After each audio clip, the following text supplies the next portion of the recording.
Cool, actually a lot, well, not a lot, some of the eagle eye viewers, if you guys have been watching some of the, like, let's say within the past month, I think it's been like quick shots of my interior, or if you follow me on Instagram, you'll see like just quick shots of my interior. My interior's kind of not together. I'm missing a lot of pieces off the interior, and I think it was in one of my videos I said like I have plans for stuff like that. Well, today we're actually going to be talking about those plans. We're going to be making a trip to one of my buddy's house. So I got a whole bunch of interior pieces and some diffusers. They're going to get hydro dipped. So a buddy of mine, Dan, he just started a small hydro dipping company. He's been doing mostly everything in carbon fiber. And I've seen some of the stuff he's done. He's done stuff for Civics. He's done stuff for GTRs. It looks very legit. And he's done a lot of pieces on his own personal EP3. I hit him up and said, yo, man, this looks great. I kind of want some small touches of carbon fiber inside the car. I'm starting to put carbon fiber on the outside, and well, I'm really falling in love with carbon fiber. So I said some small touches on the interior of carbon fiber would be great. You're doing the hydro dipping. I can put it on video. We can show people how you're doing it, what hydro dipping is, because I'm not really that familiar with it. And that's what we're gonna do. So he just hit me up. I'm gonna head over to his house where he's got his workstation. I'll show you the pieces again that are getting hydro dipped. And he can explain to you what hydro dipping is and the process. Pieces that are getting hydro dipped are going to be the door, the handle covers, the window switches. Well, the window switch covers, the climate control, the fuel pump cover, these diffusers, and actually, oh, I have one more piece. So this other climate control cover right there. That's all. All this is getting hydro dipped. This is all going to be in carbon fiber. I want this carbon, which is why I painted these guys in black, the actual door handles. So it'll be carbon cover with black handles. And now the window switch covers, I have an idea of this. I recently bought a CRV window switch, like a master switch, because the CRV ones have black window switches. And I thought they'd be the same buttons, but they actually don't fit on the RSX. I'm going to try EP3 buttons to see, like OEM black. Otherwise, I'm just going to have to end up painting my switches, which are so, I mean, they're so tiny. I don't want to paint that, but if I have to, I will. So let's get all this in a box and let's head over to his house. Alright guys, I made it here. I'm going to introduce you to the guy who does this. It's DC hydro dipping, right? Alright, I'm going to explain to you guys. He's going to explain to you what he just explained to me. This whole hydro dipping setup, how this works if you're not sure how it works. So I'm going to pass you over to Dan. How you guys doing? Alright guys, this is Dan. I'm going to leave your Instagram right underneath so everybody can contact you. So would you be open to people like shipping you stuff? Absolutely. Okay, so this is his small business. He's going to get going. I got to try to get a good angle seeing how big this tank is that he's basically setting up here, Dan. So if you don't mind explaining exactly what hydro dipping is, how your setup that you just told me, I mean, that just sounds better than what a lot of people are going to be doing. Yeah. Just break it down. So basically, took an old freezer here. I do have a lot of inquiries of doing larger parts. I started out doing hydro dipping out of my sink in my basement. Mind you, very, very small. Yeah, compared to this. I have a lot of inquiries. I decided, you know, with the prices of hydro dip tanks going into the $5,000, $10,000 range, I decided to build my own. So basically what we have here is an old chest freezer that I actually have set up. I just got to finish it up. But so we have a pump here. So there's going to be a dam right here. And the water level is going to be about here. So how it goes, there is going to be jets coming this way once this is filled up. And when you dip something, it leaves a film in the water. Okay. So the chemical process during hydro dipping is that the film actually bonds to the paint. Mm-hmm. So it's not just, oh, let me take a piece of plastic and dip it. You actually got to paint it because it bonds to the paint. Right, I've seen them, they like put it in and they start shaking it around or something. I don't get how that works. There's a lot of factors in it, you know, with activator and stuff like that. Okay. So it's ink that lays on water, and when you spray the activator, it actually melts the film on there, which lets it bond to the paint. So after that, you know, you actually have to go at a certain angle, which I will show you guys once this is up. Right, yeah, I know. They go like weird, the way they hold it and stuff like that. There's a certain angle to it. It's all, you know, And they like put tape down on the water, right? Correct. That's weird. That's when you don't have like a dam set up, Oh, which okay. I'm gonna have, which is what this big piece of aluminum angle iron is. Okay. So basically, it will actually keep the pattern from stretching, and it'll keep it in a certain size. Yeah, I definitely want to see when you do this. So like, this is gonna be crazy. And I know I asked you this personally, so in case people don't know, like hydro dipping, it's permanent. Correct. Once you hydro dip something, that's what it is. You have to. Can you sand it off? You can sand it off. Okay. It's just like painting. So Okay. like, you know, if you want to paint your car a different color, you sand it off. Okay. You get it painted. And can you hydro dip almost anything? Anything that can get wet can get hydro dipped. Oh. So, you know, there's certain things like certain plastics that need some treatment beforehand, but for the most part, anything that can get wet. I'm actually working on my boat dash right now that I had to remake. I'll show you. Don't mind stuff falling. I got a mess in here. So do you have like any of your carbon stuff right now? I have some in the car I could show you. Okay. But I had to remake the entire dash. So it's all cracked up. But this is going to be hydro dipped in wood grain. Oh, so you have other stuff now, not just carbon. Correct. Because I know I was saying before this that you've been doing a lot of carbon stuff. Everybody loves carbon fiber. Right. Everybody's always going to love carbon fiber. Right. That's how it is. But I am expanding out Okay, sweet. to doing other things as well. It's been a long time since that last clip. Like, I've really been so bad with trying to keep up with the progression of these parts. So that's my fault, but I finally have some time to finish this video off for these hydro dipped parts. I don't even know where I left off in the last clip. Like, I'm gonna be editing this and it's gonna be like, oh, I just repeated whatever. So instead of showing you guys all the pieces again, you guys already seen them off of the car, how they looked hydro dipped. I put most of them together. So I took the two climate control pieces off just so you guys can see them put together. Then I'll show you how they look in the car and how we're gonna finish this video up, because I am gonna do one more thing. So here's how you guys can see now how my gauge looks inside the driver's side, or the left side of the steering wheel, the climate control. This is gonna be my oil pressure gauge holder.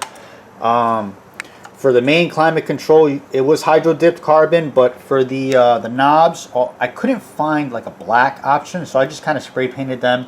I don't even use my climate control. I have no heat or AC, so I just spray painted it black. The fuel cover, or the fuel pump cover, I have this off because I am going to be doing something, not doing something to this, but modifying it to fit in the car. As far as the door handle goes, I'm not sure if I told you guys, but I did spray paint the actual handle, so it's not silver anymore, it's black. The window switch cover, that's on here. Now this window switch, I did a lot of back and forth swapping parts.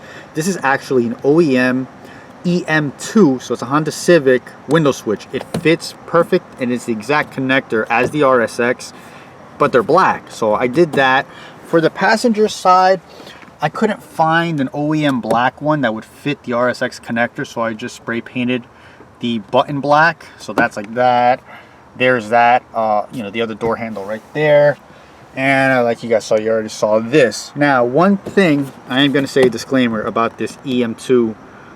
Yeah, it was an EM2 window switch. I think there's a pin backwards, or the way it connects to the RSX, it's backwards, because this switch is always live, pretty much. So when I mean it's always live, like this light, it's kind of sunny right now, so you're not going to see this light is always on for the auto. There's no key in the ignition right now, okay? So watch this.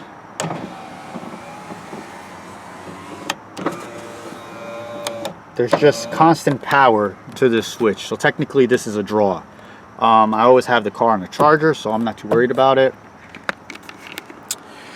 But if you guys want like the OEM black switch look, you can use this switch or an EP3. I haven't tried an EP3 one. Maybe the EP3 one is internally differently than the Civic one, the Honda Civic, the EM2, so it wouldn't have that constant 12 volt added, because that's what it is. It's like a constant 12 volt constantly going in there.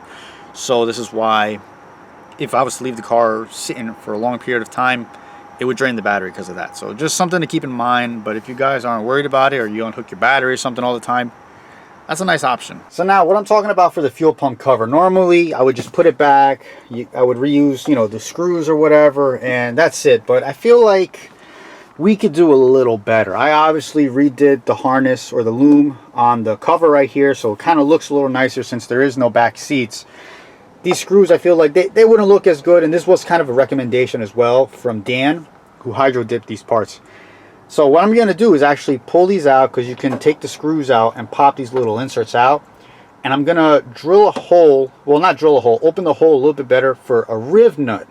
I'm going to put a riv nut in there. That way I can actually run, you know, a stainless Allen bolt, and it just looks a little nicer than the screws. Or the screws are your, you know, they're your style. I could just do it like that. But I'm going to be installing Allen bolts just to make it look a little nicer. So I'm going to show you how we're going to do that. If you've never used riv nuts, here's just pretty much what you need. I have this kit from Astro that I bought. They have metric and standard sizes, the way you're going to do it. If you haven't done it, I'm going to show you guys how to do it real quick. I've used them before in past videos, but I'll show you how to do it in this one.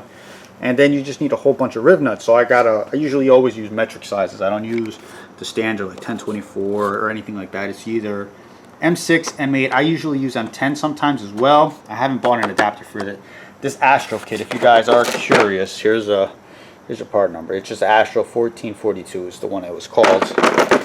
They only give you these 3 metrics, so I went out, and they'll give you riv nuts with it, but I went out and got stainless riv nuts so that way they wouldn't rust, and they went from M3 all the way to M10. Yeah, so those are M8 right there.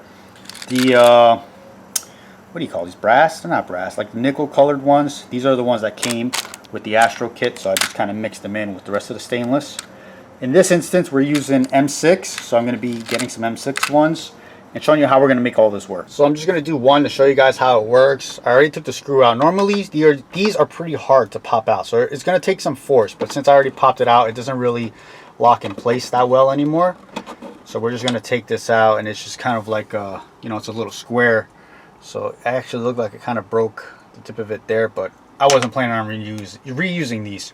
The way you use a riv nut is normally the way somebody would do it, they would drill their own hole. But since I have one here already, I'm going to grab the riv nut and see how well it fits. And it doesn't fit that well because the hole it's a square hole. So it's kind of close. I'm going to try to use a hammer and tap it in first. If not, I'm just going to grab a unibit and just open it up slowly. You want the riv nut to fall right into the hole first. That's how you start. Once the riv nut can go in and out, then you're going to use the tool. So it didn't go in by trying to hammer it. It was just literally just slightly too tight. So all I did was grab a step bit, and as soon as I touched it slightly, because it was so close, it just barely got to the first step, the riv nut fell in. So you can see it still kind of looks squared, but it just kind of rounded off the edges a little bit. So this is what we want. We want the riv nut just to fall right in. Perfect. So now what we're going to do is actually put the riv nut on our tool. So what you do is you'll grab your riv nut, and you're just going to pretty much spin it all the way on. Make sure the tool is open so you can spin it all the way to where it'll bottom out on the tool. So we'll go probably flush is a good way to do it. We'll make it flush to the tip. So you see I could go more. Let's try to make it flush like that. And then I'm gonna have to put the camera down, but we're gonna just pretty much put it in like that, and just, you know, pull the arms together, and it'll sandwich the riv nut in there.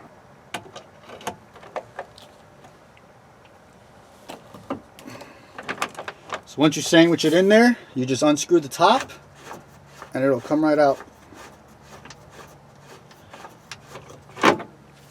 And now we have a riv nut installed. So I'll show you guys. So now our riv nut is installed. We'll grab our bolt. It was M6. And now we just installed an M6. Now granted, this sheet metal is kind of thin. We're not tightening anything too tight. This is just a fuel pump cover, so it is good. I'll wiggle the bottom to see. It is in there pretty well. So we're good. So we're going to do this another 3 times, and we'll put our fuel pump cover on. All right, there it is. So now we have our Allen head bolts in there. I like it. I think it's a nice touch. And the other good thing about it is that if I do decide to change the bolts, like the heads of the bolts, I have that option, because now it's M6 threads in here. So what I might end up doing in the future, because these are the only kind of Allen heads that I had in M6, I might get those button head bolts, which are like a flatter dome. It might fit nicer if I wanted to put like a beauty washer on it or something. I have more options now rather than just using the screws that I had, which, you know, were these guys right here. Or I can even get the same color. If I wanted that nickel color, I could still get a nickel colored bolt, and M6 thread, and it would fit right in. So I'm much happier with this, and just little custom touch. So that's pretty much a wrap on this video. Finally, I've gotten everything together. I've installed everything. I'll give you a montage at the end of this video so you guys can see everything installed on the vehicle. But yeah, man, if you're looking for any parts to get hydro dipped, hit my guy Dan up. He does great work. One thing you got to remember, I mean, these are RSX trims. He'll do any kind of trim. If it could be painted, it could be dipped. That's what he told me, and that's the best way to explain it. If you're unsure, if it could be hydro dipped or not, just think of it like this.